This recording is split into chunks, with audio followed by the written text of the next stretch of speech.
Եթե քեզ դեռ չեն թողել մարդիկ, եթե քո կյանքում նմանատիպ դեպք չկա, ապա ուզում եմ ասել, որ լինելու է այդպիսի դեպք, եւ դու զգալու ես, եւ դու հասկանալու ես,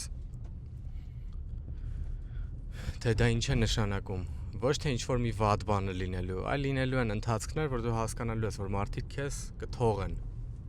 Հիսուս Քրիստոսին թողեցին իր մտերիմները, իր ընտրած 12 աշակերտները, որոնք օրհնյալ ու լավ մարդիկ էին, մեծ հաշվով,